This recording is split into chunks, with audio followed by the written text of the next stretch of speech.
3 दिनको म्याद दिन्छु, होइन म चल्न दिदिनँ भनेर बालेन शाहले आफ्नो कुरा स्ट्याटस राख्दाखेरि त्यो एउटा पाखण्डीले के बोल्यो हेर्नुस् त। त्यसलाई इतिहास भनेको के थाहा रहेछ? त्यस्तोले के फिल्म बनाउनु भनेको क्या? पाखण्डीहरूले जे लेख्यो त्यो कुरालाई समर्थन गर्ने यो देशको सरकार कस्तो? नमस्कार, 24 घण्टा सत्य, तथ्य र ताजा समाचारका लागि सदैव हामीलाई सम्झन नबिर्सनुहोला। यदि त्यसको लागि हाम्रो च्यानल सब्स्क्राइब गर्नुभएको छैन भने सब्स्क्राइब गरी साथमा रहेको बेल आइकनलाई दबाई हामीसँग जोडिन नबिर्सनुहोला। अब भने सुन्नुहोस् आजका मुख्य समाचार। 4 विद्यार्थी संगठनले गरे समाजवादी मोर्चालाई स्वागत। प्रज्ञा प्रतिष्ठानको पुस्तक प्रदर्शनी सुरु। बाढी पहिरो र सडक दुर्घटनाप्रति सरकारको ध्यान आकर्षण। मधेसलाई उपेक्षा गरियो महन्त ठाकुर। सवारी चालक अनुमति पत्रको परीक्षामा जालझेल विशेष अदालतमा मुद्दा। मुर्रा ल्याउन कृषि मन्त्रालयले भारत पठायो प्राविधिक टोलीको नाम। सरकारले विमान खरिद प्रक्रियालाई साहसका साथ अघि बढाउनुपर्छ नेता खड्का। विपन्न नागरिकलाई निशुल्क उपचार नगर्ने अस्पताललाई कारबाही गर्छु मन्त्री बस्नेत। वन पैदवा समितिको कर्मचारीले 10 महिनादेखि पाएनन् तलब। किसान संगठनको संयुक्त वक्तव्य। स्वदेशी कृषि उत्पादनलाई प्रोत्साहन गर्न सरकारसँग माग। सरकारले मुलुक हाँक्न सकेन, विकल्पको ढोका खुलिसकेको छ गौतम। धादिङ र रौतहटमा भएको सवारी दुर्घटनामा 2 जनाको मृत्यु। 3 महिनामा राष्ट्रिय सूचना आयोगमा 166 निवेदन दर्ता। विभिन्न जिल्लामा 3 जना मृतक अवस्थामा फेला। चर्चित भ्रष्टाचार काण्डहरूको छानबिन गरौँला सांसद केसी। आवश्यकताको आधारमा बजेट विनियोजन गरिएको छ प्रधानमन्त्री प्रचण्ड। नेपाल र क्यामरून बीच कूटनीतिक सम्बन्ध स्थापना। सरकारसँग विपद व्यवस्थापनका रणनीतिहरू पर्याप्त छैनन् सुमन श्रेष्ठ। यस वर्ष रासायनिक मलको अभाव हुँदैन प्रधानमन्त्री पुष्पकमल दाहाल प्रचण्ड। आपतकालीन उपचारका लागि तयारी अवस्थामा रहन स्वास्थ्यकर्मीहरूलाई निर्देशन। लोकसेवाको परीक्षामा चिट चोर्ने 1 जनालाई कारबाही। चितवन भित्रिने पर्यटकको संख्या बढ्दो। ओखलढुङ्गाका पहिरो पीडितहरूलाई अवलम्बित र राहत पुनर्स्थापना गर्न सांसद खतिवडाको माग। आकस्मिक तयारीका लागि सधैँ चनाखो हुनुपर्दछ स्वास्थ्य मन्त्री बस्नेत। पश्चिम दैलेखमा बाढीले बगाउँदा 1 घट्ट गएकी किशोरी बेपत्ता। लमजुमको भर्ल्याखल केन्द्रबिन्दु भएर 4 हेक्टरको स्कुलको भूकम्प।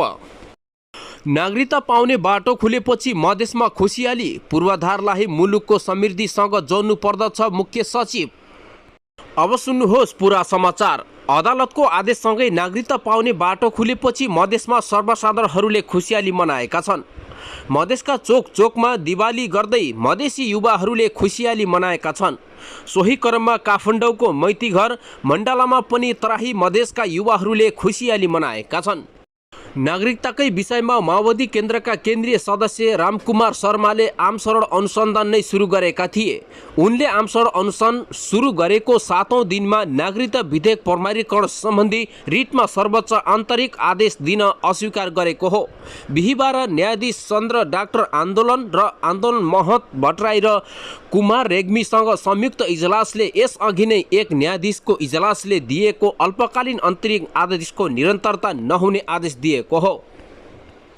नेता शर्माको अनसन तोड्नका लागि प्रधानमन्त्री प्रचण्डका राजनीतिक सल्लाहकार हरिबोल गजुरेल माइती घर पुगेका थिए।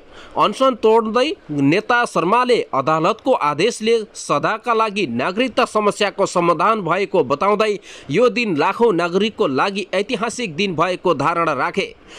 कृषि तथा पशुपन्छी विकास मन्त्रालयले मुर्रा जातको रागो ल्याउन प्राविधिक टोलीको नाम पठाएको छ। पशु सेवा विभागका महानिर्देशक डाक्टर सम्झना काफ्लेको नेतृत्वमा 4 सदस्यीय टोलीको नाम भारत पठाइएको स्रोतले जनाएको छ। नाम पठाएको 1 साता भइसक्दा पनि भारतले जवाब भने पठाइसकेको छैन। विभागको एक पदाधिकारीका अनुसार भारतका नाम पठाएका 1 साताभन्दा बढी भइसकेको छ, तर हालसम्म जवाब नआएको हो। जवाब आएपछि टोली भारत जानेछ। भारतले 15वटा रागा दिने सहमति गरेको छ। त्यही रागाको प्राविधिक जाँचका लागि जान लागेको टोलीको नाम पठाइएको हो। विपन्न नागरिकलाई निशुल्क उपचार नगर्ने अस्पताललाई कारबाही गर्छु मन्त्री बस्नेत। शुक्रबार मन्त्रालयले गरेको नेपाल जनसाङ्ख्यिक तथा स्वास्थ्य सर्वेक्षण 2022 को नतिजा सार्वजनिक कार्यक्रमलाई सम्बोधन गर्दै मन्त्री बस्नेतले विपन्न गरिब असहाय र व्यवसायीय नागरिकलाई निःशुल्क उपचार नगर्ने अस्पताललाई कारबाही गर्ने बताएका हुन्। मन्त्री बस्नेतले अस्पताल सञ्चालनका लागि सरकारसँग अनुमति लिँदा 10% उपचार विपन्न गरिब असहाय व्यवसाय र व्यावहारिक बिमारीहरूलाई निःशुल्क गर्न गरिएको सम्झौता कार्यान्वयन गर्न आग्रह समेत गरेका हुन्। उनले 10औं दशकदेखि यो सम्झौता कार्यान्वयन हुन नसकेको अवस्थामा आफू स्वास्थ्य मन्त्रालयमा आएसँगै कार्यान्वयन हुन थालेको बताएका हुन्। मन्त्री बस्नेतले आफू सुर्तीजन्य पदार्थमा कर बढाउनका लागि परेको समेत बताएका हुन्। वन तथा वातावरण मन्त्रालय अन्तर्गतको वन पैदावार वा विकास समितिले आफ्नो आम्दानीको स्रोतका रूपमा रहेको काठ दाउरा बिक्री गर्न नसकेपछि गत भदौदेखि आफ्ना कर्मचारीहरूलाई तलब प्रदान गर्न सकेका छैनन्। आफ्नो उत्पादन वन पैदावार बिक्री गरी कर्मचारीहरूको तलब भत्ता बेहोर्दै आएको समितिले गत असार 16 मा ल्याएको नयाँ वन नियावलीको परिभाषा अनुसार काठ दाउरा बिक्री गर्न नसकेपछि समस्या उत्पन्न भएको जानकारी आएको छ। समिति अन्तर्गतका सगरनाथ वन विकास परियोजना र कतुवाही संरक्षण आयोजनाबाट उत्पन्न हुने टिक, सिसौ, कर्मा, जामुन, अस्ना, टुनी, सिसौ, भुटबुलु, भुटेगल आदि प्रजातिका बल्ला बल्लीको राजस्व दर नयाँ वन नियमावलीमा उल्लेख गर्न छुट भएकोले बिक्री वितरण समस्या आएको समितिले जनाएको छ। समितिको आयोजना परियोजनाबाट उत्पादन हुने लगभग 60% काठ बल्ला बल्ली साजैलका नै हुने र यिनै काठको बिक्री वितरणबाट समितिको मुख्य खर्च चल्ने गरेको छ। नयाँ वन नियमावली अनुसार उक्त प्रजातिका बल्ला बल्ली काठको राजस्व दर समेत ठुला आकारका गोलियो काठकै रूपमा बुझाउनु परेमा समितिले कुनै ओपझोप गरेर खर्च नपाउने भएकाले समितिको दैनिक काम चलाउन गाह्रो भएको शाखा अधिकृत अमरबहादुर चलेन्द्रले बताएका हुन्। आवश्यकताको आधारमा बजेट विनियोजन भएको प्रधानमन्त्री प्रचण्डको दाबी। प्रधानमन्त्री पुष्पकमल दाहाल प्रचण्डले आवश्यकताको आधारमा बजेट विनियोजन भएको बताएका छन्।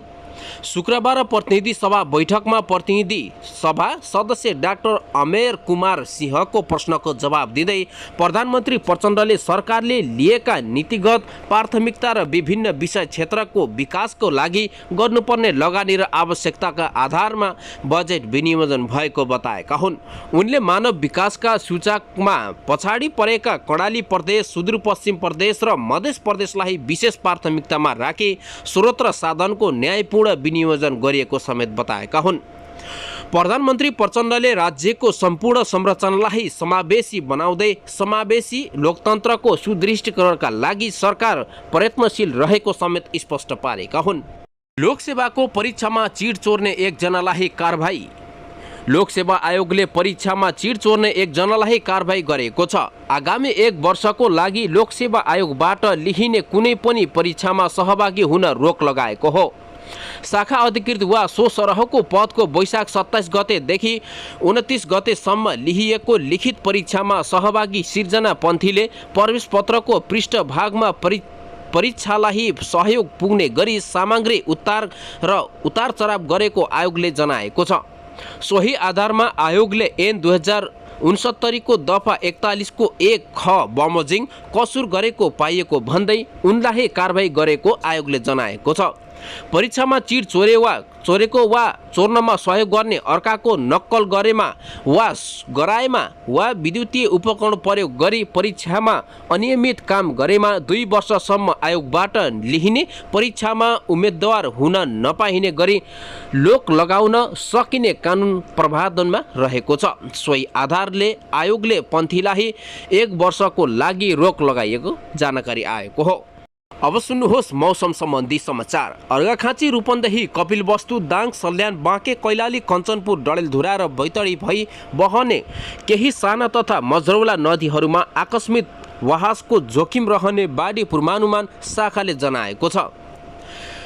ती जिल्लालाई भई बहने नदी तटीय क्षेत्रहरूमा सतर्कता अपनाउन महाशाखाले आग्रह समेत गरेको छ। त्यस्तै अबका 3 दिन देशका अधिकांश प्रमुख तथा मझौला नदीहरूमा वहाव सतर्कता तहभन्दा तलै रहने पूर्वानुमान गरिएको छ।